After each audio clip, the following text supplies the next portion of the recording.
ഇന്ന് രാവിലെ എറണാകുളത്ത് നിന്ന് യാത്ര തിരിച്ചു. വട്ടവടക്കാണ്. കൂടെ ദാറുൽ ഉലൂം സ്കൂളിലെ ഹെഡ് മാസ്റ്റർ ലാൽജി ഉണ്ട്. മാമലക്കണ്ടം വഴിയാണ് ഞങ്ങൾ പോയത്. ലാൽജിക്ക് ഒരു ആഗ്രഹം മാമലക്കണ്ടം വഴി പോകാനായിട്ട്. പുള്ളി ഇതുവരെ കണ്ടിട്ടില്ല എന്ന് പറഞ്ഞു. എറണാകുളത്തുനിന്നും രാവിലെ 5 മണിക്കാണ് ഞങ്ങൾ പുറപ്പെടുന്നത്. 2 വീലറിനായതുകൊണ്ട് വലിയ ബ്ലോക്കൊന്നും ഉണ്ടായില്ല. അങ്ങനെ ഞങ്ങൾ മാമലക്കണ്ടം സ്കൂളിന്റെ മുന്നിലെത്തി. ഈ സ്കൂളിന്റെ പ്രത്യേകത വലിയൊരു മലയുടെ താഴ്വരയിലാണ് ഈ സ്കൂള്. 9 മണിക്ക് ഞങ്ങൾ അടുത്ത സ്ഥലമായ മൂന്നാർ ലക്ഷ്യമാക്കി ഞങ്ങൾ യാത്ര തിരിച്ചു.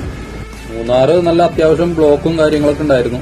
എന്നാലും ഞങ്ങൾക്ക് 2 വീലറിനായതുകൊണ്ട് വലിയ കുഴപ്പമൊന്നും ഉണ്ടായില്ല. ഞങ്ങളുടെ സമയം അങ്ങനെ വലിയ കാര്യമായിട്ട് നഷ്ടപ്പെടുകയൊന്നും ഉണ്ടായില്ലായിരുന്നു. വീണ്ടും അവിടുന്ന് യാത്ര തിരിച്ചു. മൂന്നാർ തേയിലത്തോട്ടത്തിന്റെ നടുവിലൂടെ ഞങ്ങൾ വട്ടവട ലക്ഷ്യമായി യാത്ര തിരിച്ചു. അങ്ങനെ ഞങ്ങൾ ചെക്ക് പോസ്റ്റിലെത്തി. ഉച്ചക്ക് 1 മണിക്ക് വട്ടവട എത്തി. പൈൻ മരങ്ങളുടെ നടുവിലൂടെ വീണ്ടും പ്രകൃതി രമണീയമായ വട്ടവടയിലേക്ക്.